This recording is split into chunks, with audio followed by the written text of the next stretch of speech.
Hello, welcome to day 4 of the free Robinson Violin School course, where we will be taking complete beginners and in 7 days be playing their very first piece on the violin. This is day 4 where we will be talking about the building blocks of music. So, more specifically, we will be talking about music theory, examining rhythm, and reading notes. Okay, so I have the presentation up, so let's go ahead and dive in. All right, here we are, day 4, the building blocks of music. So, this is our agenda for today. We'll be looking at some simple rhythm concepts, and more specifically, some music theory things. Uh, then we're going to be learning how to read notes and then practicing finger patterns rhythmically. So we'll be taking some of those finger patterns we learned in day 3 and play them a little bit more rhythmically and a little bit more with intention. All right, so let's go through some of these other things here. So make sure to follow our channel on YouTube, Instagram, and TikTok. Share this free course with every single person you know. Let's make learning the violin accessible to everyone, and let's start a music making revolution. Warning, this is the most important video in this course, so don't jump around or skip this video. This is extremely important for your violin journey. Okay, so day 4, simple rhythm concepts. Here we go. So we're going to be talking about some rhythm basics. So music is more or less organized sound if we had to define it. And today we'll be talking about how we organize music. Okay. So first thing that I want to define for us is what a measure is. And I'll show some examples of this if this is a little confusing. Just hang in there. So a measure is also called a bar. So you may hear someone say, oh, well, the bars of music, or what do you have in this bar here? Or so they use that other than measure sometimes, so don't get confused if you hear the word bar. Um, so a measure is a basic unit of time in music that contains a specific number of beats. So think of a measure like a container that organizes notes and rhythms, notes and rests, rather. So measures are separated by bar lines, so you can see how many measures there are because of the bar lines that will be there. And I'll show an example of this as well in just a second on the next slide. Um, so tempo, this is another thing I want to talk about today. So tempo is the speed or pace of a given piece of music. So it determines how fast or slow the beat occurs. There are music terms like allegro or vivace or moderato or numbers like 100 beats per minute to determine what the tempo is, so how fast or slow the music is. So for example, allegro means fast in Italian, and so, or at least in the musical term, and so that gives you an idea of how fast the tempo may be. And a lot of times it's at the very top of the music. All right. So the next is beat. So a beat is the steady pulse that underlines a piece or song in music. So whenever you tap your foot to music, you're basically tapping the beat. Okay. So it's that strong rhythmic element, and you may be able to feel it, or if you don't feel it, it still happens. There is something still as in terms of a beat, okay? And it can get a little bit complicated in classical music specifically. In popular music, it's pretty clear, I would say, most of the time. But there's some aspects of classical music that uh, the beat is not super clear, and that's intentional a lot of times. Okay, so time signature. So the time signature is the musical code that's often two stacked numbers written at the very beginning of a piece of music. It tells you the number of beats that occur in a measure and what musical note gets the value of one beat. Okay, so You can have 4 beats per measure or 6 beats per measure, so on and so forth. And maybe a quarter note gets the beat, or maybe an eighth note gets a beat, or a half note gets the beat, so on and so forth. And so um, knowing how many beats are in the measure and what defines that beat, the time signature will give you that information. And if you're very confused right now, that's totally fine. Don't worry. We will see some examples of this and it will help clear up some things. Okay, so here are a couple examples here. So if you see here, there's measure 1, and then I have measure 2 and measure 3. Okay, so these are just examples of separate measures. And there's nothing inside, there's no music inside of them. They're just blank measures, just so you can see the concept of what a measure looks like. Okay, and so music has 5 lines and 4 spaces. And we'll talk about this later in the video as well. But you see these vertical lines here in the music. So these vertical lines are what we call bar lines, and it's what separates the measures, okay? So that's why I have measure 1, measure 2, and measure 3 here. All right, so those are what measures are. Now, if we look it down at the bottom graphic here, so here we have what we call a treble clef, and the treble clef is, you don't have to worry too much about this because you are learning the violin, but if you were learning the piano, for example, or the viola or cello, this may actually be a little bit more important to understand. But for now, we won't really get into that because um, it's not something we should probably worry about at this moment in our journey in violin. Okay, so just note that this is a treble clef, and you'll more than likely see it at the beginning of every piece of music you play or song. And then these two stacked numbers are what we call the time signature. Okay, so the top number will always tell you how many beats are in a measure. All right, so in this case, there are 4 beats in this measure. And then the bottom number is going to tell you what exactly gets the beat. So when it's a number 4, it means that the quarter note gets the beat, okay? And these are what quarter notes look like. We'll also talk about music notation in just a second, but these are what quarter notes look like, okay? So as an example, you can see that because there's a 4 here, the quarter note will be the beat. We'll get the beat and how we measure it.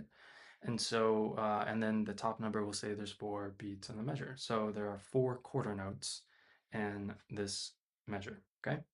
And you won't commonly see each measure with a different time signature. So unless, when you see the time signature at the very beginning, it basically applies to the entire piece unless there is a new time signature written somewhere in the piece. And then that new time signature applies to everything after it, so on and so forth. Okay, so you can just assume basically that whatever time signature is at the beginning is more or less the time signature for the entire song or piece, unless otherwise notated by whoever wrote the piece or song. Okay, so um, yeah, so in a nutshell, that is those two aspects. Now, however fast that these quarter notes get played will then be the tempo, right? So if these quarter notes are really quick, then that will be a fast tempo. So let's say, um, you know, you have it at 120 beats per minute. So if you have a metronome or you download a metronome on your phone, and as an app, and there are a lot of free apps that you can download that are really like widely available and actually really nice. I use a metronome app on my phone when I practice or play music. um, you can like kind of see what a fast beat would be, or a fast tempo rather would be, based on the number of beats per minute. So if you had 120 beats per minute versus half that, maybe 60 would be a lot slower than 120, obviously. Okay, so whatever that number is, will determine the tempo and how fast or slow we play we play music. Okay. Now, part two, we're gonna look at some rhythmic notation. So we just covered quarter notes. Okay. So quarter notes look like that, and they are filled in notes with a stem, and then they generally get one beat. Okay. Um, so they're generally one count of a beat. Now, oops, sorry, went back there. So now next we're gonna look at half notes. So half notes look a lot like quarter notes. It's just the head of the note is hollow, so it's not filled in. Okay, and they generally get two beats in music. Now whole notes look like basically a circle or a half note without a stem, and they are also hollow, and they generally get four beats, especially when the time signature is 4/4. And now eighth notes, which you don't really need to worry about, but I wanted to include them in here just in case. But for the purpose of this course, you won't really need to worry about them. But eighth notes look like either this. So if you see one eighth note, it will look like this. Or if you have two eighth notes together, they're often beamed together at the top, but they will always be basically a half a beat. So if you have two eighth notes, they will equal one quarter note in terms of value, okay? So you can kind of keep track of the number of beats within a measure through that kind of math. So two eighth notes equal one quarter note, two quarter notes equal one half note, and then two half notes will equal one whole note. Since a whole note's four, so on and so forth, okay? And there are smaller notes than eighth notes. There are 16th notes, there are 32nd notes, there are 64th notes, um, and yeah, so on and so forth, and different ways of subdividing or dividing up beats and a measure and a music. All right, so um, generally all we really need to really focus on are probably quarter notes and half notes and perhaps whole notes, but definitely we don't really need to worry about eighth notes right now, especially if that doesn't really make sense to you at the moment.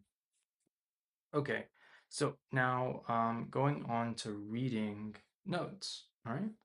So we're going to talk about how to read basically the notes on the staff. All right, so the staff is kind of those what I showed you when we looked at what a measure was. So the staff is made up of 5 lines and 4 spaces, and depending on which line or space the note is notated, will determine the pitch or note name. So the musical alphabet is basically A, B, C, D, E, F, or G. Okay, now there are things like A flat or A sharp or B flat or B sharp, and so on and so forth for each note name. And those are different notes within themselves. But in terms of the principal note name, like A, B, C, D, E, F, G, that's really all you have to worry about. And yeah, you don't have to worry too much about the different like C sharp versus C natural at this moment. It's a little bit too much to worry about at this point. Okay, so just know that um, that's basically what exists in the musical alphabet, and there's no like H note or so on and so forth. It goes up to G and then repeats back to A. And I'll show an example of that in just a second. So right here, okay, so I've labeled out basically the how we identify each line and the notes of the lines and spaces. So of the lines, it's E, then G, B, D, F, and then the spaces are F, A, C, E. And so a really easy way to remember this is that um, I like to actually remember the spaces. So FACE, it's just face.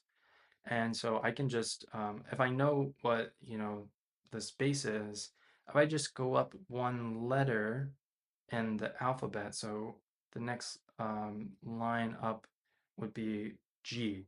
So it's just and stepwise. So you can see, so E, if we go from the bottom of the lines, you can see, so it goes from E and then to the next base, it's F, and then to the next, it's G.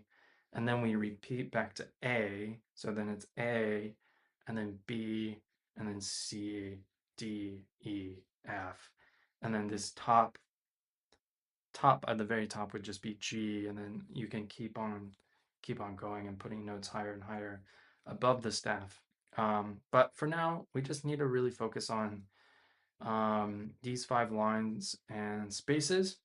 So definitely remember the spaces at the very least. There's a when I was learning music for the very first time when I was a little kid, we were all taught this acronym for the to remember how to what the notes are for the lines, and it was every good boy deserves fudge. Um, you can make up your own acronym. Honestly, it doesn't have to be this. If that helps you, then go for it. Like if this acronym really helps you, you can totally go for that. But it may be even more helpful if you just make up your own acronym for it. And it's also kind of fun. You may actually remember it even more so. So this is basically how you read notes on the staff. So if there was a quarter note on this space right here, it would be an F. Or if there was an eighth note on this line right here, it would be a B, so on and so forth. Okay, so that's how you read notes on the staff when it's a treble clef. So now we're going to get into the last part of this video today, which is practicing finger patterns rhythmically. All right, so um, I wanted to notate one of the finger patterns, and specifically the one that we basically practiced for day 3 here. Okay, so I notated it out specifically that correspond with the tapes on our violins that we also put on. So if you look at this, and I also have this linked in the resources on this video description so that you can download it and print it out or have it on your screen. But these bottom numbers are the fingerings on the A string. So this, oh, excuse me, go back here. So this A is our open A string, okay? So that's what the open A string looks like in music, all right? That's where it lives. So if you ever see this note and it's on this space, then that will be A.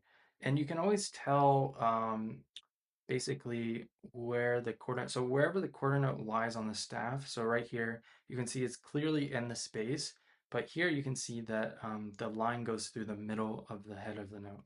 That's how you determine like where it actually is placed on the staff and what note it is. So this is clearly on this middle line, which is B. So every good boy, so it's on the B line. Um, and that's our first finger, so the first finger tape on the A string. So we have A, so open, 1, which is B, 2, which is on the tape as well. We call this C sharp, okay? You don't need to worry too much why it's not C natural. Um, just for now, just know that it is C sharp. And then the third finger on the tape is D natural. And then 4 on the tape is E. This is also our open E string. So if you play the highest string, the string right to the E to the A, so the highest string on the violin, it is also this note. So, we can also play that with our fourth finger, and then going back down, we have just the opposite, and then this is a whole note, so 4 counts of A, and if you'll see here, we have the top number and our time signature is 4, which means there are 4 beats in a measure. and then the bottom number is a 4, which means that a quarter note gets the beat. Now, there's no reason why necessarily that the bottom number 4 means quarter note. It's just something that you can memorize at this point. If it were a 2, it would mean that the half note gets the beat.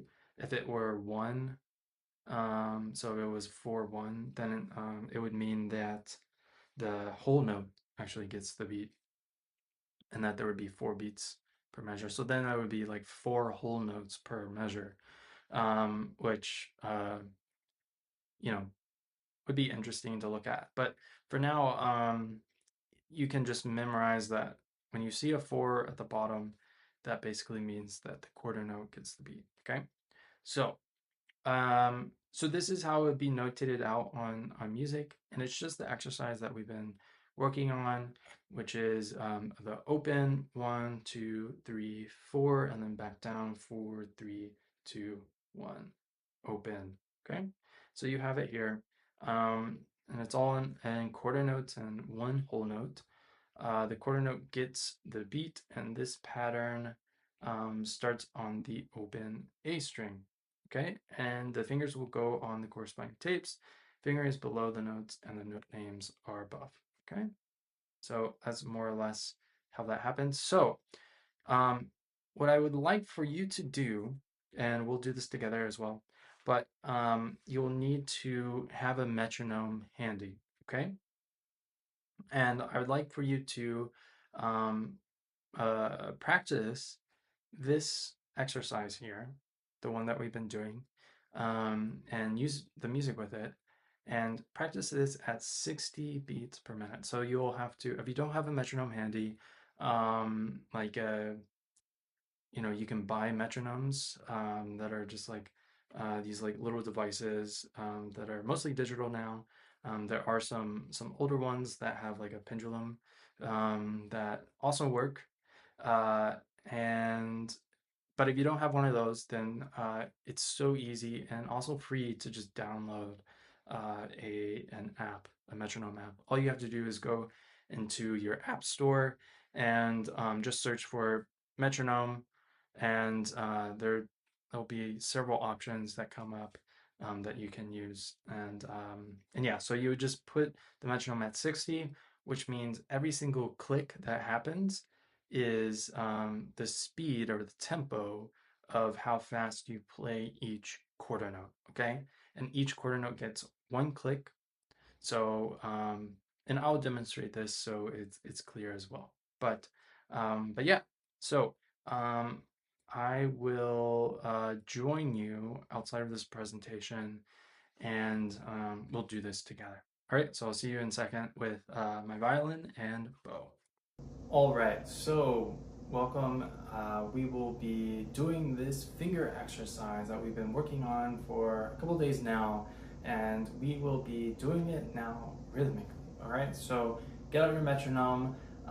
Let's now put the metronome at 60 beats per minute. Okay, so and have that ready to go. Make sure the volume is turned up on it so that we'll be able to hear it when we're playing. That's a common thing that a lot of beginners or people who are just now starting using the metronome. They often are, they'll play with a metronome, but actually can't hear it very well because the volume's not either turned up enough, or they forget to, start it or whatever. So yeah, so make sure that the volume's turned up on that. So let's remind ourselves of a few things before we get started here. So remember about our posture, especially in the left side of our body. So our violin posture. So making sure that our scroll isn't dripping down. Make sure that our left hand, especially our thumbs, aren't squeezing. Make sure that our left hand frame and our fingers are hovering over the A string and not out to the side like this. Okay, so, and then make sure that our wrists are nice and straight and that our elbows aren't too far out one way or the other. Should just be right under beneath the instrument. All right, and then let's make sure that we have our bow grip. So we have our ring finger on the eye. We have our thumbs bent or right here on the ferrule, the metal part. We have our pinky nice and bent and everything else nice and relaxed. All right, so let's just play it once without the metronome, okay? But just really slowly, and if you have to take pauses in between notes, totally fine. I will show you without pauses and just normal. So here we go.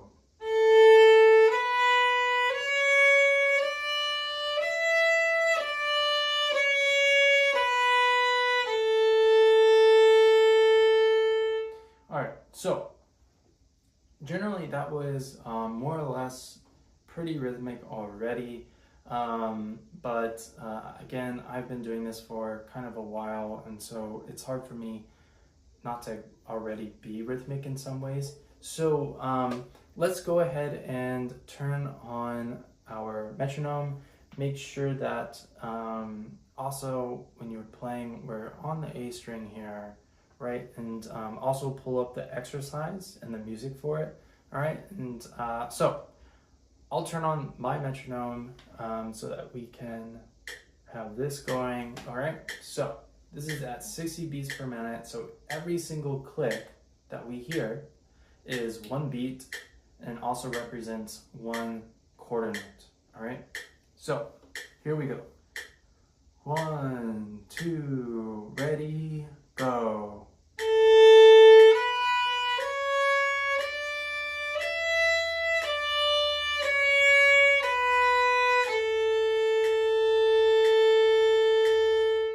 Good. Okay, so I'm gonna pause the metronome, and I want you to notice that so every single quarter note, I change the bow with my left hand, and at the end, the very last note, the open A string. So remember that that last measure is a whole note, which gets 4 beats. So I wanted to hold that for 4 counts of the tempo here with the metronome, which is at 60 beats per minute, okay? So let's do that one more time, just so that we can get the hang of it, and yeah, so I'll be playing it one more time. Here's the metronome.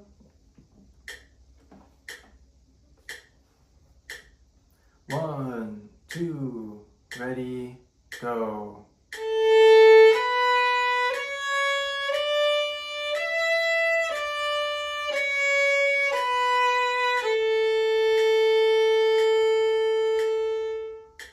Awesome. All right, so let me pause this. So that is more or less how we play with the metronome. Some things that I see a lot with beginners is that they struggle with actually starting with the metronome. If that may be the case, I would suggest actually verbally singing, actually, or saying the rhythm with the metronome. And that kind of looks like this. Da da da da da dee dee dee da. So that's what that looks like, and you just learned why I became a violinist.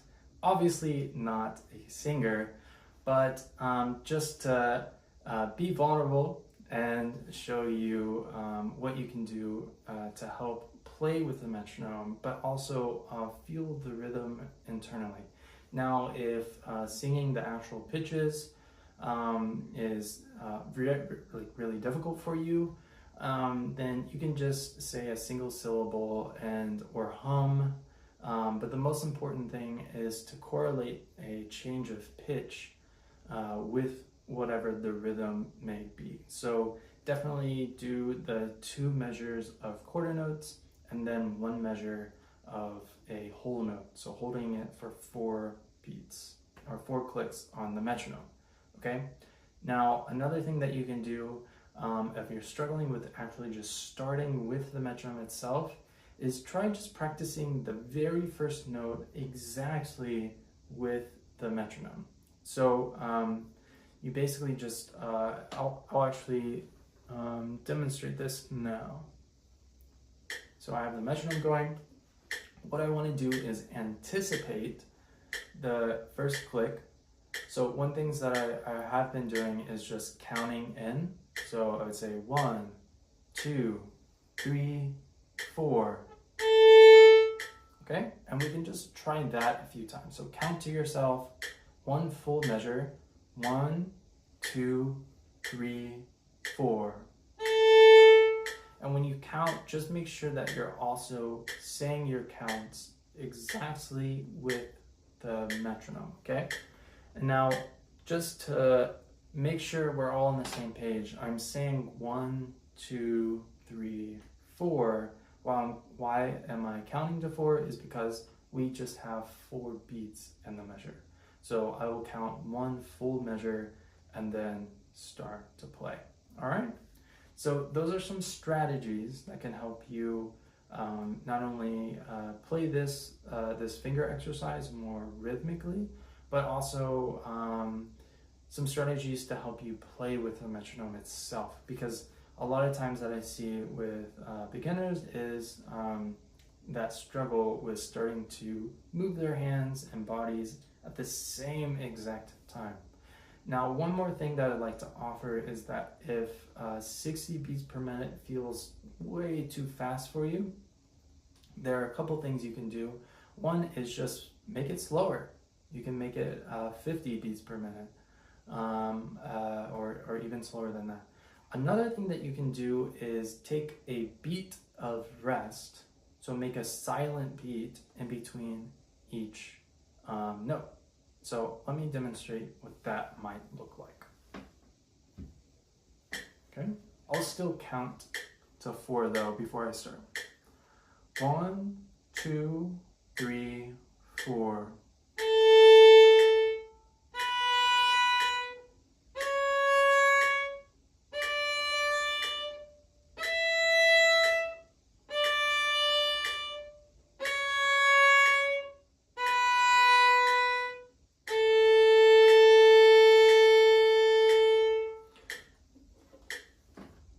So you can certainly try practicing that way as well.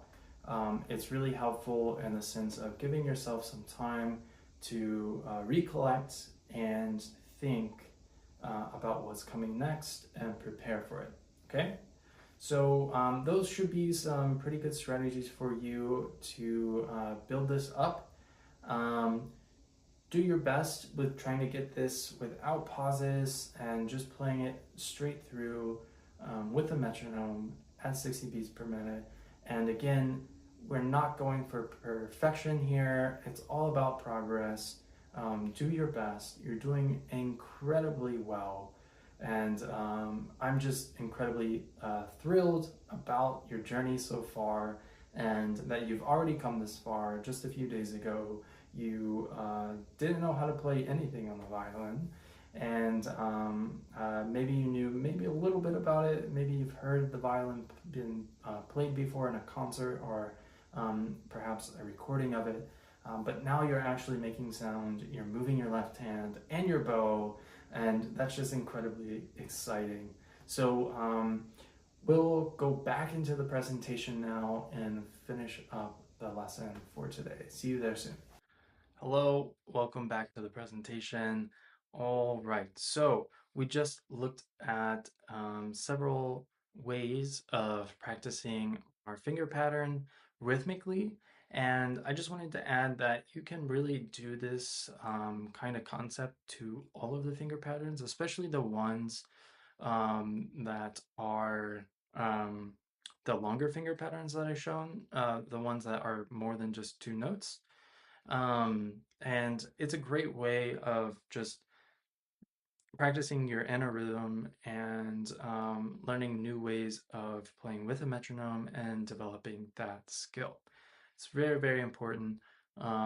It allows your hands to move in more predictable ways, and it'll help reinforce a lot of the technique that we are building on the violin this week. All right. So let's keep on moving, and this is the time we get to celebrate for today.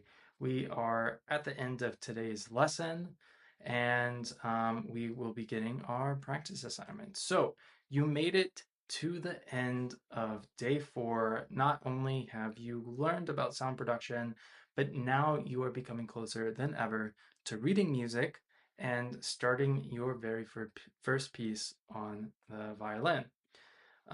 So this is your practice assignment for today. So practice the finger pattern that we just looked at.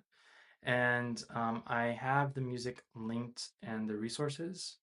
And do 5 reps of this exercise at 60 beats per minute. All right, so um, do that with the metronome. And also, by the way, I just wanted to mention about the metronome is that if you just Google metronome, Google has like a built-in metronome that you can use on your computer, and you can just move it to whatever speed you want.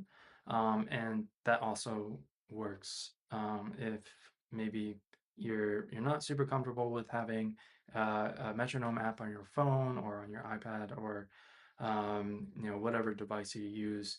You can also just look up Google. Do a Google search and simply just put metronome, and a metronome will just pop up, and you'll be able to use that as well. Okay. Um, Now, the other thing that I'd like you to practice is to review the note reading flashcards. Now, this is also linked in the resources. Um, Definitely print them out. So it's 2 pages, and you're meant to combine them both. And so one side will have a musical note.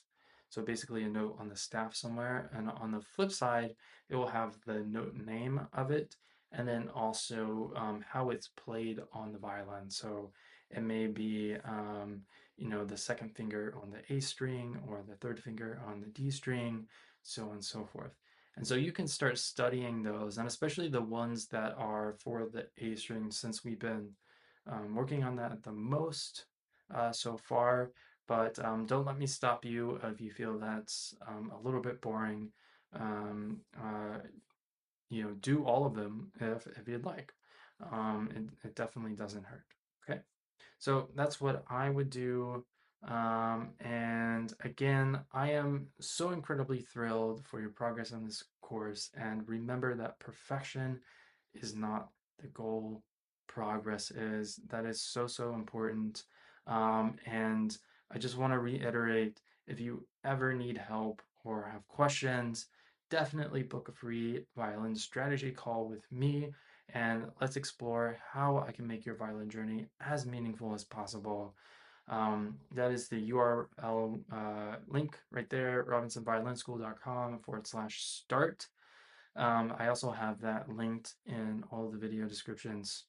So just to make it as easy as possible, and truly teaching the violin and sharing that with as many people as possible is the thing that I'm absolutely the most passionate about.